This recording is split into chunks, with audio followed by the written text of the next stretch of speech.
de venganza en manos de Teseo y también una máquina de guerra, hijas de la pasión. Y las arpías, esas divinidades aladas con cara de doncella y garras encorvadas, que todo lo devoran chillando y todo lo transforman en excrementos, son instrumentos del castigo, hijas del poder.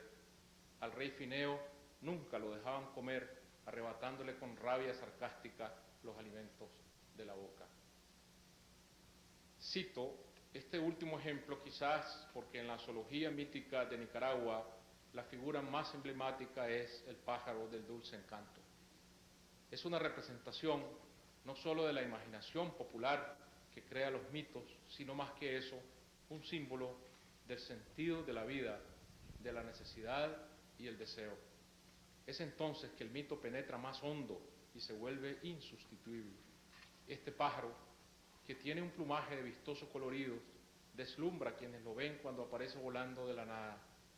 Tiene el dulce encanto de las ilusiones inaprensibles, porque no puede asírsele. Si alguien lo coge, se convierte de inmediato en excremento. Tiene el mismo poder de las arpías.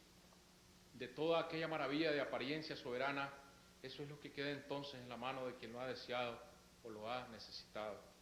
Y me aturde pensar en esta representación como la lectura que un país puede hacer continuamente de su historia y de su destino. Midas, el rey Frigia, por el contrario, había recibido de Dioniso el don que todos sabemos de convertir lo que tocaba en oro. Un don irónico, porque el pan, las viandas, el vino, se volvían de oro macizo al simple contacto de sus dedos y por lo tanto incomibles. Así que tuvo que suplicar a Dioniso que lo librara de aquel regalo divino que amenazaba con matarlo de hambre y de sed. Como vemos, la ansiedad humana seguirá moviéndose siempre entre el oro y el excremento, entre la pasión y sus detritos. Quisiera detenerme en una imagen que es mi símil de mi oficio de escritor. Un mueble. Puede que les resulte un ejemplo un tanto arbitrario, pero mi abuelo materno era ebanista por afición y además de pastor evangélico, rabdomante, capaz de descubrir fuentes de agua bajo la tierra. Del trabajo cuidadoso de sus manos conservo una hermosa mesa de roble de amplia superficie y patas torneadas como airosas cariátides sin rostro que sostienen su arquitectura simple pero firme. Esta mesa es la mesa sobre la que descansa la computadora en que escribo, los libros que consulto, mis cuadernos de apuntes. Con este ejemplo, pues, quiero recurrir a todo lo que de fábrica, artificio, factura tiene la escritura de ficciones, máquina de variada invención, como se decía en tiempos de las novelas de caballería. Para fabricar un mueble se parte de una idea de árbol, el árbol que se alza ante los vientos entre la abigarrada y oscura multitud del bosque. Es necesario elegir uno de ellos, apreciar su fuste, las rugosidades de su corteza, la extensión de sus raíces, la solemnidad de su estatura, la frondosidad de su ramaje, y entonces hay que cortarlo. Y después de cortarlo, aserrarlo en piezas, ensamblar esas piezas, darles una forma, cuidar que las junturas no dejen luces. Entre juntura y juntura no puede pasar la luz, de sobra lo saben los buenos artesanos.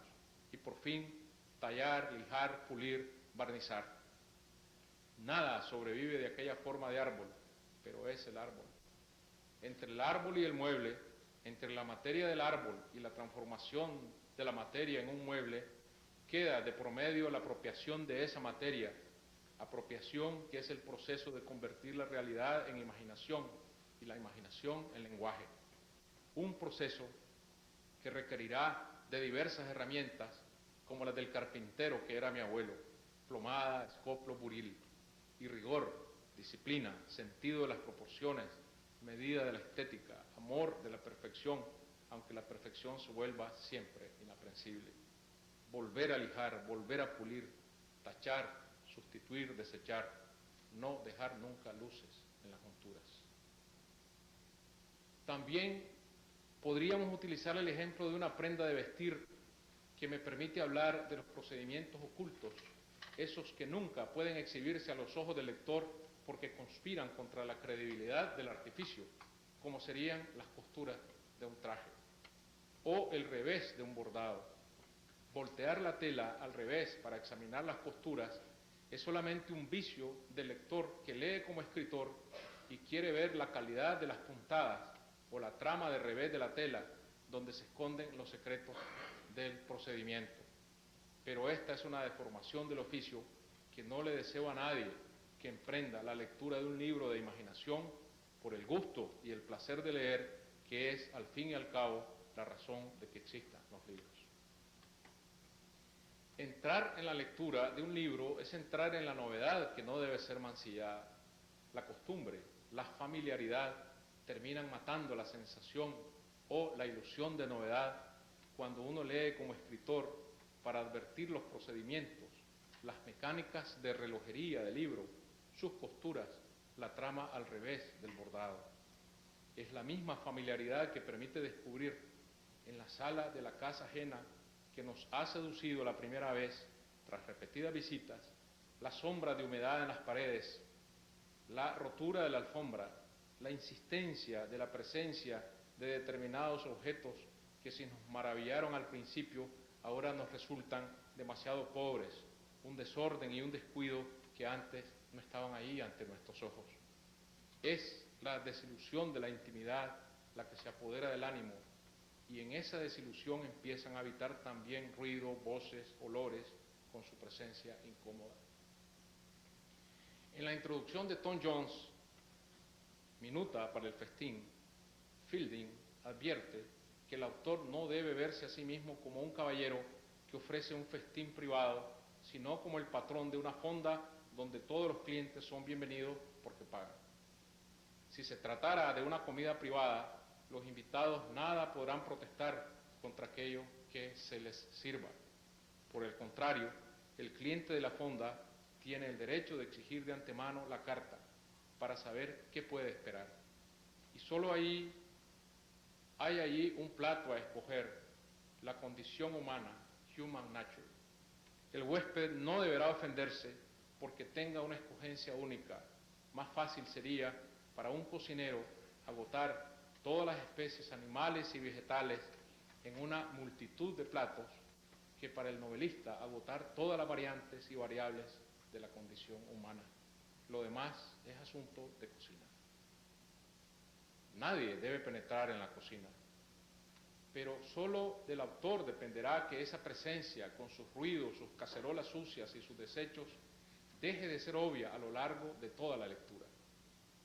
No hay nada más decepcionante para quien se siente en la fonda de Fielding que una mirada aún involuntaria al interior de esa cocina cuando en el ir y venir de los camareros la puerta voladiza deja percibir el tráfago y el desorden que reinan dentro, señales molestas de lo inacabado, de lo imperfecto o de lo fallido.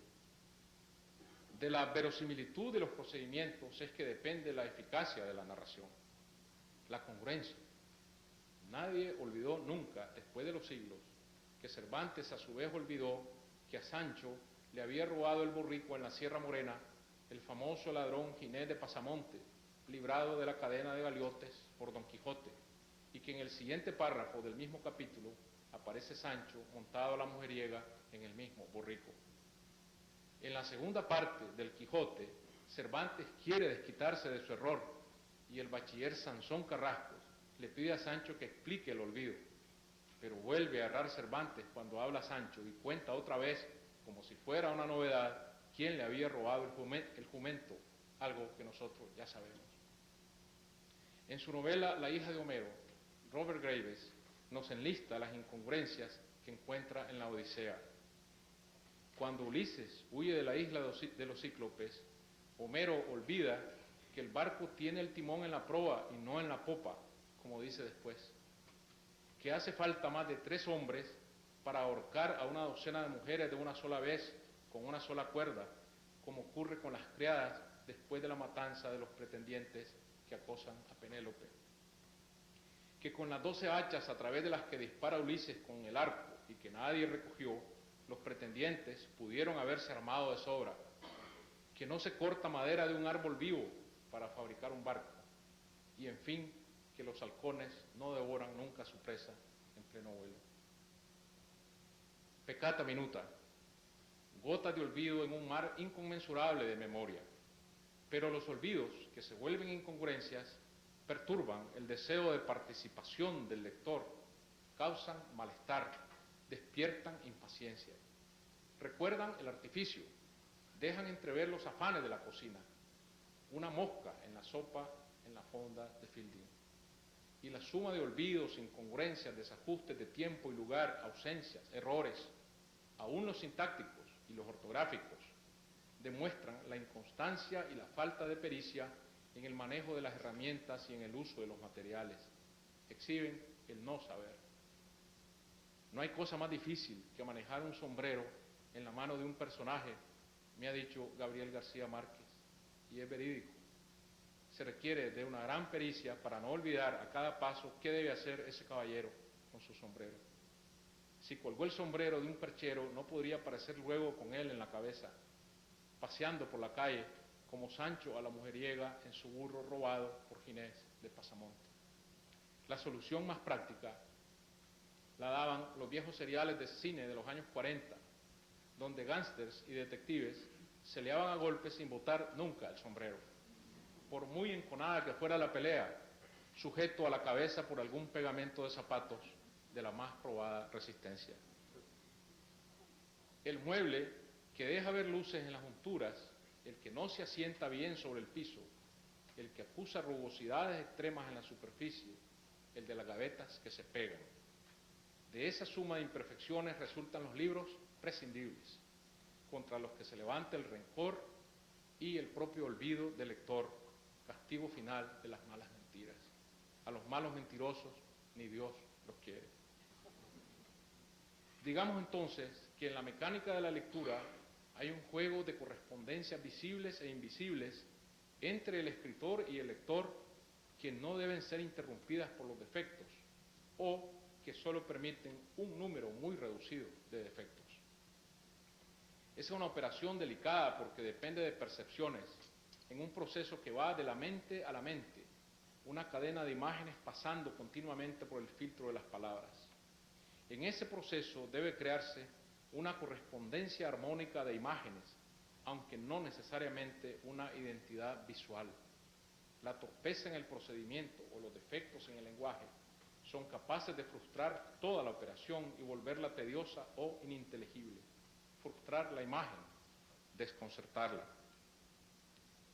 El escritor imagina y el lector también imagina. Y mientras el escritor imagina, también imagina al lector leyendo. De alguna manera se está creando una dependencia de futuro. Hay algo que al lector podría no gustarle, no seducirlo, y esa idea de censura crea una modificación de la escritura. Estos son momentos críticos del proceso. Si el escritor se deja arrastrar por el qué leerán, como quien se deja llevar en la vida por el qué dirán, entraría a pelear su batalla en un terreno ajeno, el de los gustos, las preferencias y las apreciaciones del momento. En términos contemporáneos, es cierto que un lector lee en cada momento, pero es más cierto que nunca desprecia la suma de momentos sucesivos que forman el verdadero gusto, la preferencia de fondo. Existe una correspondencia de imágenes entre escritor y lector, aunque no una identidad, porque hay tantos escenarios y rostros como lectores. En la mente del autor que concibe hay un solo tipo, un solo modelo, aunque complejo, de composición de escenas y personajes cuando imagina. El filtro de las palabras deberá probar ser lo suficientemente eficaz para que la escritura recoja, si no todas, la mayor parte de sus ideas imaginativas. Entre la mente que imagina y la palabra que copia, se produce entonces